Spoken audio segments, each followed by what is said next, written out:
Hello, Belize. Hi, Sam. What are we watching? She's the man. I don't know why I was at all a little bit surprised that you told me you've seen this like multiple times this year already. Yeah, this one's been like one of those ones that back when like iTunes gift cards was a thing, I bought on iTunes and just whenever I would go on a flight, this was my go-to. See, that makes okay. I hadn't seen this movie probably since the 2010s.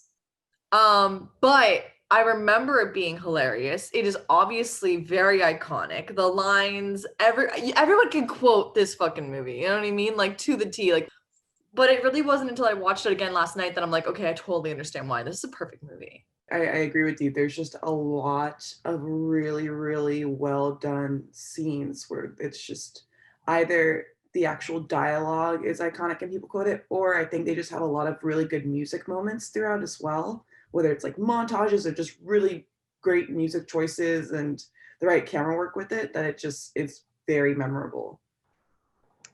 That zoom in on Viola's face over all the soccer players, like at the end of the film when she's finally like made it to the team, like she's a girl playing on the boys' team and she just like smiles. That was cinematic. Oh my god. I was sitting there going, oh, I remember that. That's an iconic thing, and it's from this movie. Boyfriend at the beginning of the movie who then right away becomes her ex. It was really interesting that we got to see what it's like when he's just like with her and with friends and not around like his boys and around like his coach and everything. So he literally is like bowing down, like along with everyone else, but like bowing down to her on the beach and everything. And then just as soon as he's there with the team, just starts judging and everything. And you kind of see a small version of that in his coach as well, where the coach is much more reasonable when he's just talking to he's still not laying them on the team, but he's a lot nicer about it when he's just talking to the girls. And then as soon as his team comes over, he's like, girls here want to play on the boys team, and like starts like making it a thing and making fun of them and mocking them. And they're both two-faced, and I just thought that was interesting.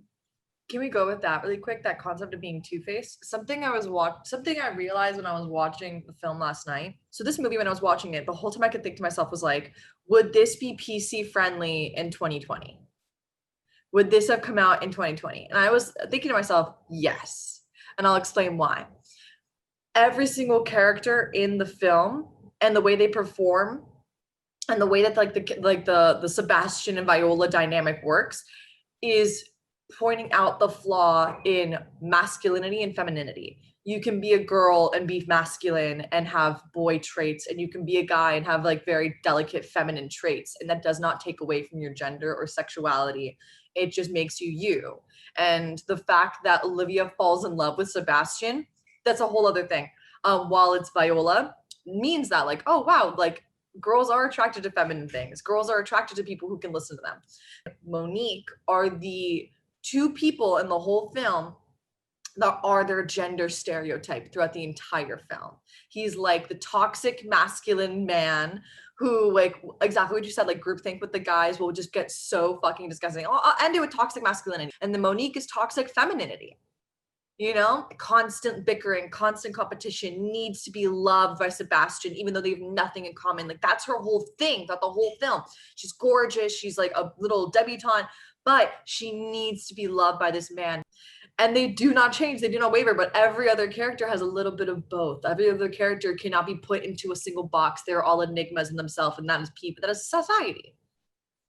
Yeah, I love that. I think that that's like I didn't think of them that way, and I think that's really cool because I have a note about how generally just throughout the whole film they do really fun comparisons where we have like a guy fight, we have a girl fight, and we just see like the difference in how that is. And both are started by Viola, of course, but we get to see that. We get to see how men objectify versus how women objectify. We have like both versions of those conversations. Neither are good, but it's just interesting to get to see that they're both doing it. So I think it's What's really interesting, what's interesting in that is that it points out the fact that we are all the same. You can't complain about a guy objectifying a woman because women do the same thing. And this film, they pointed out so nicely, like how, like, you know, we see Channing Tatum with his shirt off and we're like, and yet somehow when, what's the Kia? When Kia walks in the short skirt, they're objectifying her too, but what is the difference?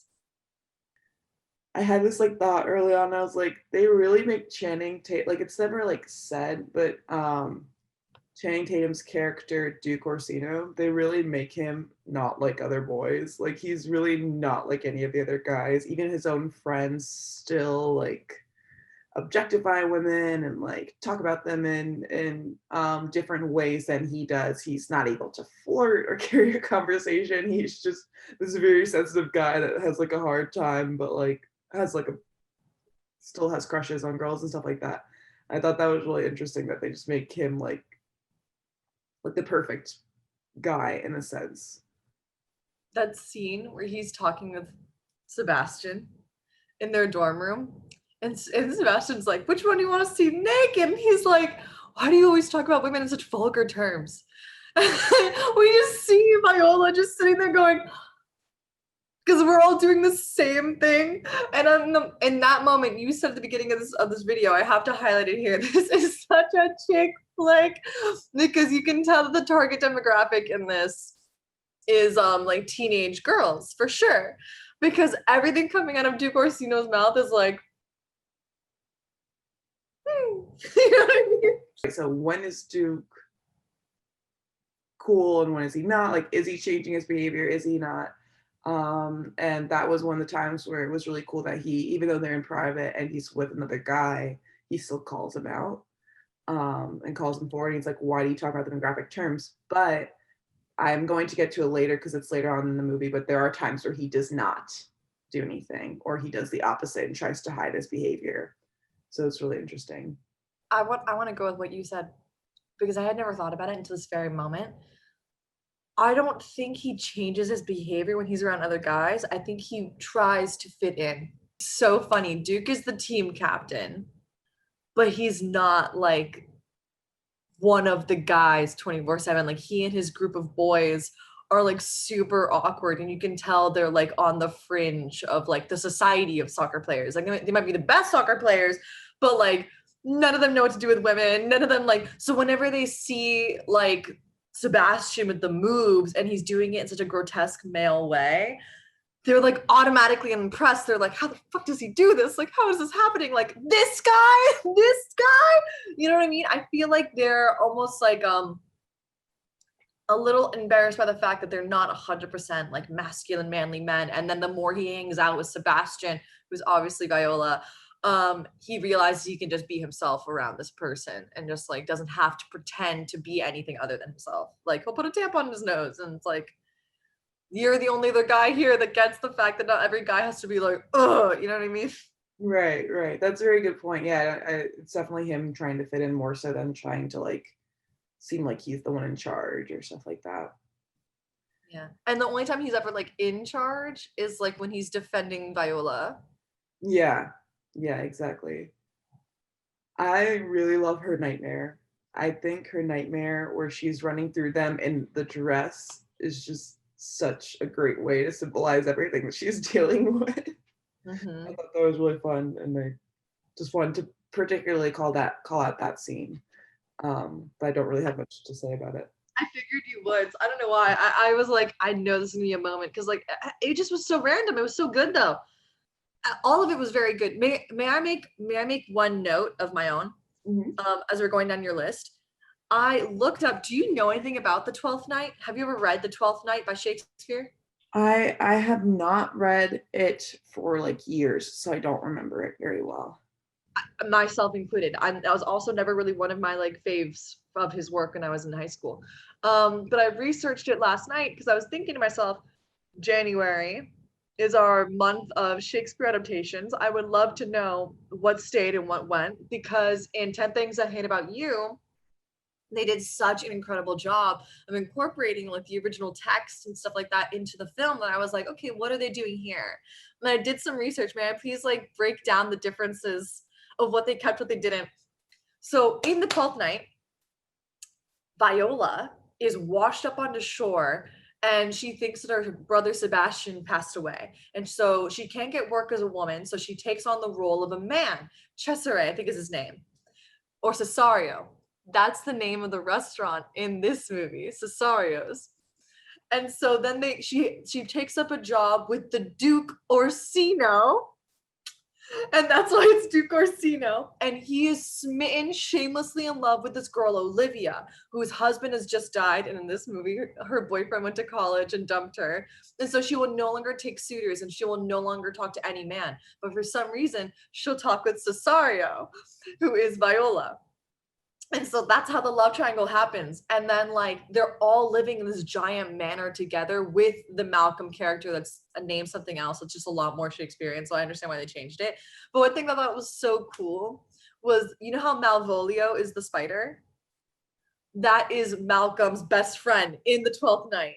And it's like an actual character, and he helps Malcolm like go get Olivia. And then that's how the whole thing happens. And I just thought that like they modernized that so well. And then they tied in soccer. I was like, okay, so why is soccer thing in this? And I was like, oh no, they just literally did that. And I thought that was so brilliant because soccer is one of the few sports where there are male and female teams. And what is the difference? Yeah. I thought that was cool. No, I agree. I think overall they do a really great job of just this plot is just really well done. I think it's really cool the way that they have the different triangles work and everything like that. I knew that the names were kept from the play, but that's really cool to like hear the differences and the Cesario's thing I didn't know for. And then Malvolio, that was I didn't get the chance to look it up last night, but I was watching it and I was like, I had a feeling that like Malvolio was the best friend, and I was like, I wonder if there's a scene in the play where Malvolio is spying on the Duke and Viola, because they find the spider, they find Malvolio in their room, and they both freak out. So I feel like that's representing whatever happened in the play where he's like listening in on them. But since it's a spider, they just freak out and they're like, but I feel like that's just like that kind of homage to it. Dude, that is brilliant. And I have to look it up now. I have to look it up, not now, but like that has to be the case because you'd be surprised. Like when I was reading the synopsis, I was like, oh my God, they really are hitting everything on the T. It's something you pointed out in 10 Things I Hate About You, how 10 Things I Hate About You had very like body humor, like a lot of like really like outlandish humor. This has the same kind. And I felt like that was also a homage to like the Shakespearean, groundlings type humor. And I don't know, I love this shit. I love it. I love it. I love it. Yeah, I agree. I think they just did they both adaptations do a great job with the physical, and then I think they both do a fun job with like names, and then also once in a while having certain lines that are from the original text as well. Which with She's the Man, it's the biggest one. It's the monologue that Duke gives about greatness is not achieved. All the whole monologue he gives when he says that Viola can join the team, the soccer team at the end of the movie, that's actually from the text. That's why it sounds so kind of strange compared to the rest of what he says, and makes him sound a lot more eloquent than he does throughout the movie. But that's because it's literally Shakespearean text there. So that monologue comes from the 12th Night. I believe so. Yeah, it's definitely Shakespeare. So that famous quote. I love that shit. I was gonna say, where does it do it? But like, I don't know. I think they both do an incredible job modernizing too. Like just in general, yeah. I want to talk about Viola and her friends' orchestration for her to be able to like get respect from the other guys. The whole thing at Cesario's.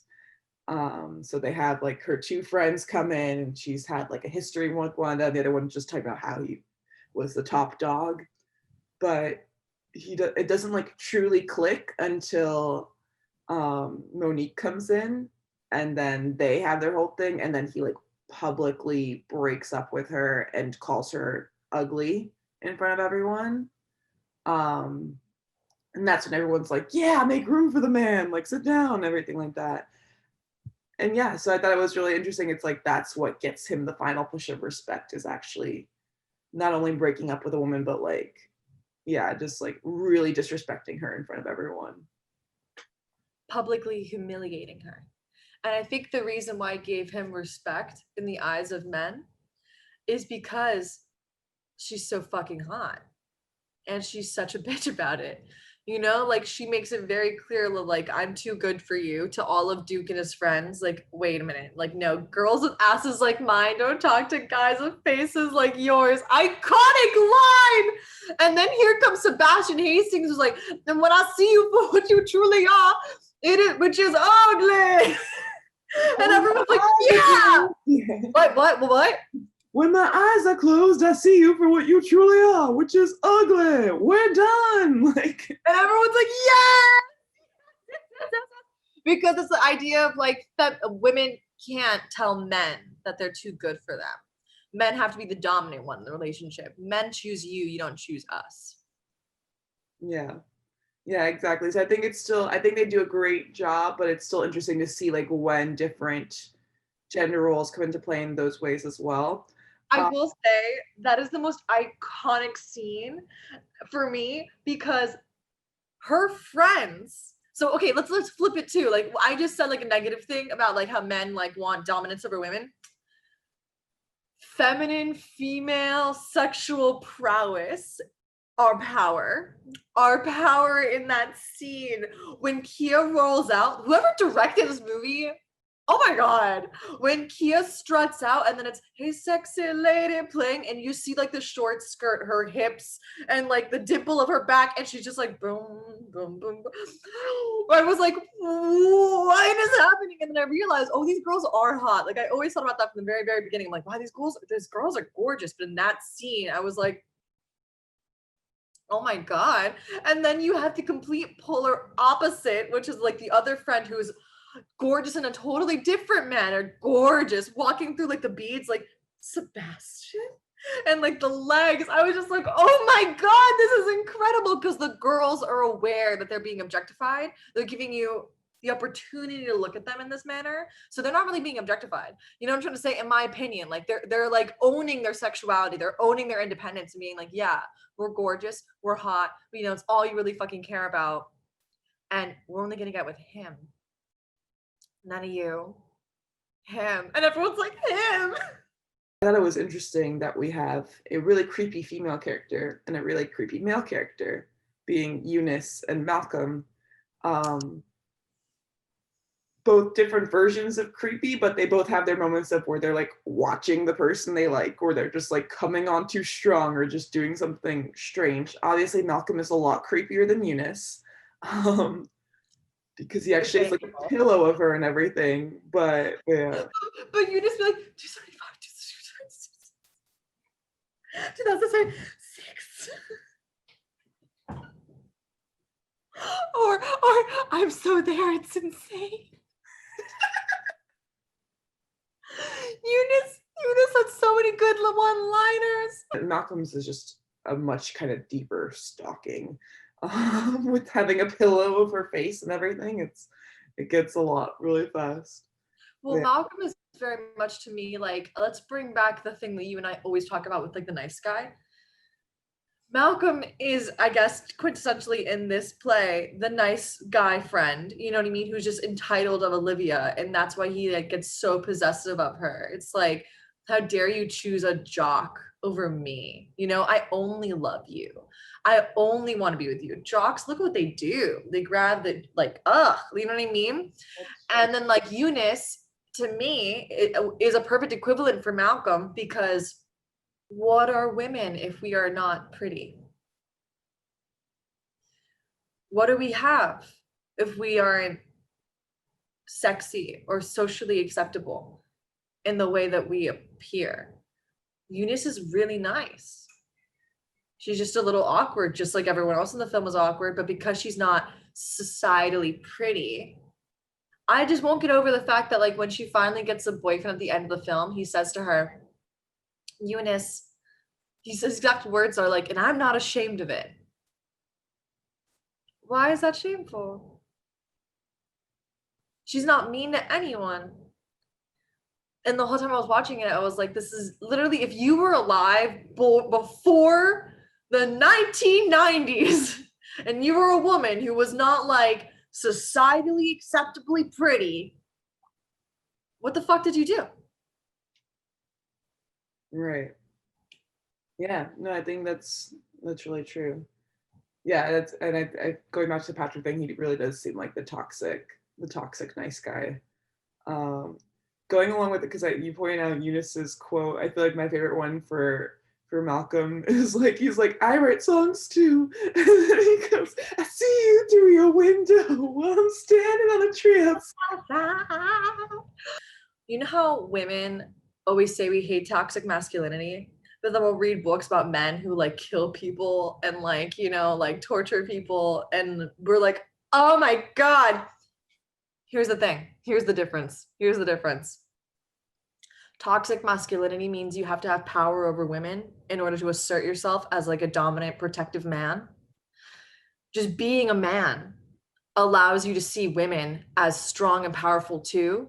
And somehow for us, that makes us view you as more powerful because you are still the same man, those best captain of the team, strong, really rugged and fine as fuck. Like I would not want to get into a fight with either one of them, except Duke actually sees Viola as a human being.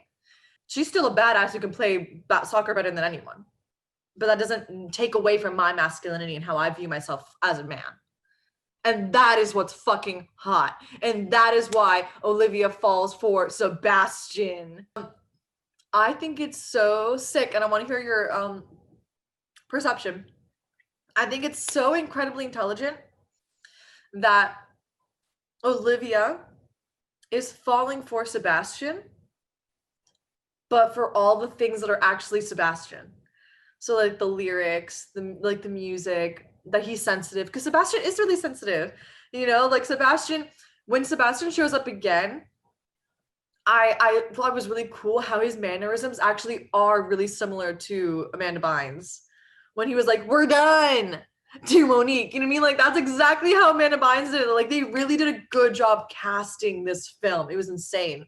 So that when Olivia and Sebastian finally got together, it did make sense. Like you would get along really well. Like this probably is the guy for you, you know?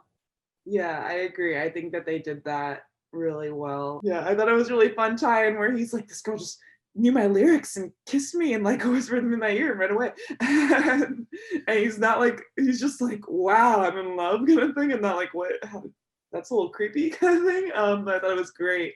And yeah, I agree with you. They make like when they're both hiding behind the bleachers, I was like, they look so alike as they're just staring at each other. And I was like, they picked some like they almost have like very similar head shapes too, even, and then the haircuts work.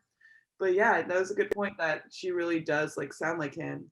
I always thought it was really cool that it was like his lyrics, and it's like when they like play in like the romantic music for her being like, wow, these are really good and everything. As showing like her being attracted to him once she read the lyrics. So I thought that was really fun because it was like it makes you really feel a bit more like she's also really attracted to actual Sebastian. So that doesn't then feel weird later on for her to end up with Sebastian. Because I feel like if they didn't have those little tidbits and those little moments, you'd be like, but why are you like you don't know him yet? Sort of. Yeah. That's why I'm saying, like, fuck, I think this might be a perfect movie. Like everything that's set up pays off. Every comedic beat it lands. It's not offensive. It's one of those films that like you can watch it 20 years later and it's like, oh my god, it's still hilarious. You know, the montages of the 2000s still stand up the test of time. It's incredible. Yeah. So my favorite little bit, I guess, or I thought that was cute. Viola gets to have two meet cutes in this movie, and they're both done the same way. She bumps into Olivia when she exits the principal's office, and then when she is Viola, she bumps into Duke at the carnival while trying to like navigate her way. So I thought it was really fun to just have like the same meet cute, but she basically like gets to like make an impression on both those people. I thought that was really fun. Can we talk about like the Viola character based off of what you just said? This script is so good. It is so well done because even regardless of when she is Sebastian, when she is Viola, she is always Viola because only Viola is the klutz. Only Viola is the one that's like, oh, sorry. Oh, okay. You know what I mean? Like, of course, that's how she does with meet cutes. But the point is, it's just so well done. And then when Sebastian shows up, he's a totally different person. He's more of a confident, like straight white man. Like, he's like, oh, girls kiss me, that's cool. This is just such a fantastic, fantastic script. I can't get over it. Every single line of dialogue is hilarious. Everything hits, even down to the coaches. You would think the coach for Illyria that yells and is a lot more like just like to your face aggressive would be like, a dick. And he's the one that's like, here in Illyria, we do not discriminate based on gender. Whenever I hear that quote, I always think of Cassian in the Illyrian war bands. I thought it was fun going back to the carnival. For Duke and Viola's kiss, I liked that she was the one that kisses him. That's all I have for that note, but I just thought that was fun because it does make sense for his character that he would not be bold enough to do that. When we're at the kissing booth, what I thought, toxic masculinity. The little boy in line with him is like, you don't have to flirt with her first, dude. You're paying for it. I just was like, oh! When I was little, I didn't think of that. Like, I didn't understand that joke. And now as an adult, I'm like, he's talking about prostitution. And ew, first of all, kissing booths. Ew. Like, ew. Why? What in the pre-coronavirus told you that this was okay? Also, no. Also, it's weird because they're technically high schoolers. They should not. Underage kids would not be running a kissing booth. Like, but apparently they did. Because kissing booths were a thing at carnivals. But like, why are adults allowed into them? Like, and the old men that were in that line, I was like, you know how like society is problematic? Yeah. You know how 2020 has been policing society for being problematic over the last millennia? Yeah. That's why. That's how. That would it's the same way that like what? I was gonna say that'd probably be one of the only things that wouldn't age well over time, I would hope. But even then, I love that it's still in there because I'm like, huh. I'm glad that's done. I'm glad we're like with that, you know what I mean? No, agreed.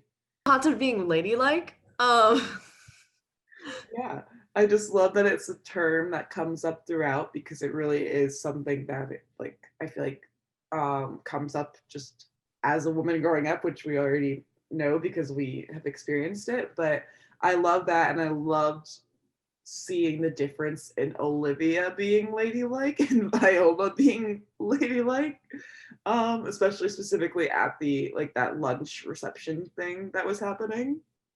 That scene, as I was watching this movie, I haven't seen it in over 10 years. That was one of the scenes that stayed in my subconscious since childhood, where she's like, and Olivia's like, I do feel like Olivia is the perfect in between of Monique and Viola.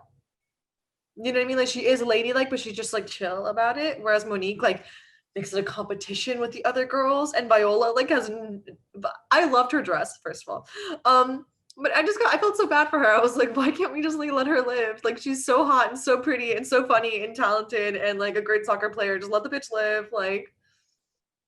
I really liked that her mom was the one to tell her that you don't need a man to wear a beautiful dress. I thought that was a really sweet little moment that they had. And then I thought it was interesting what the costume designer did with the debutantes, because basically everyone looks like they're wearing a wedding dress because they're all dressed in white, except for Viola, who comes out doing the very most unladylike thing you could do at this debutante ball. She's wearing green, and they just start making out and showing a public display of affection in front of everyone. And I loved that. And that she just didn't care and everyone was still cheering. It didn't matter. I love that because it's she's a lady whether or not you accept that of her, and she's gonna be whatever it is that she wants to be. To the kissing booth really quick, just a little anecdote. I love the friend of Duke when he's getting there, and he's like, this is gonna be so special. She's already kissed 370 guys, but oh. I really liked that versus what you might have expected, which would be, why would you want to kiss someone who just kissed 300 something other guys? Yeah, it's like for him, it's like, but this is yours. This is your kiss. You know what I mean? You're finally in there. And that's how people should always think about it. And it's like, it's always the opposite where it's like, what's your count kind of thing. I never picked up on that until this very moment. And you said that. And that it was a body count thing.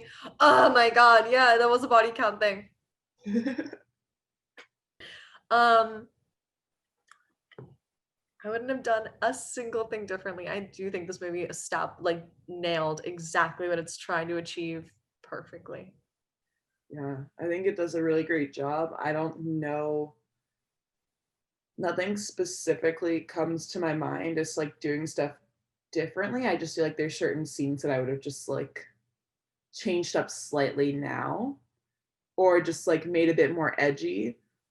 I think it makes sense for the plot that she ends up kissing the real Sebastian, but if I made it, I would have really wanted her to have actually kissed Viola as Sebastian, because I feel like they kind of chickened out for a second with that. But I do think it makes sense because that's why he goes to the soccer game looking for her and all those things. Like we have to have that. But I would have made like small changes like that, just like amp up that aspect of it. That's just a me thing.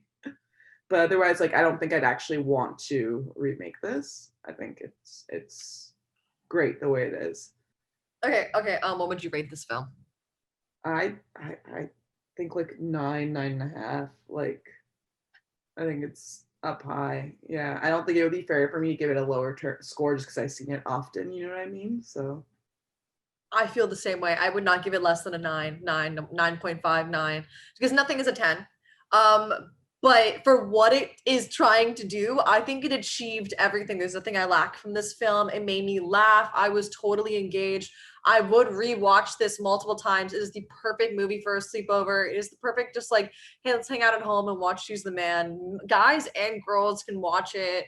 There is representation in a way that like you don't feel it. Like there is diversity in the cast. And I think what I love more than anything is that her best friend, the gentleman that helps her do the whole transformation, is probably my favorite guy. You know what I mean? The whole fucking film. And he's technically the gay best friend. He's the gay best friend, but it's the least rude representation I've ever seen of the gay best friend. He's just a dude. You know what I mean? Like he's just a dude. He's a good person, and he's there for her when she needs someone. Always. yeah, and Just it doesn't follow any of those stereotypes either. Like it doesn't even talk about sexuality. He never gets like, you know what I mean? He doesn't do like a voice or something like that. Like that is his voice. That's what he sounds like in the sitcom too. Like if you go watch it, like that's just who he is, and he's just happens to have blonde dyed tips, and then like, but he knows the best like how to get in with the guys and everything like that. Him orchestrating the whole thing is so great, and then if it is, it's really done really well. And I feel like a lot of the times the gay best friend we've seen like just the overly extreme one, but in a way where it's like that's the only version that ever exists kind of thing. And I don't think he like fits into it at all, which is great. yeah. So what are we watching next? We will be watching 2001's Get Over It, starring Kirsten Dunst. Yeah, I didn't know that. Cool. I'm very excited. I feel like the majority of people have not seen this movie. It didn't really get a wide representation, but it's super cool and it feels like a fever dream. So Thank you guys so much. Please comment below like your favorite quotes, what you would change, what your favorite character was, anything like that. We'd love to hear it. my name is Sam, I'm Belize. and we have been Heartbreaker Films. Thank you so much for watching, and see you next week.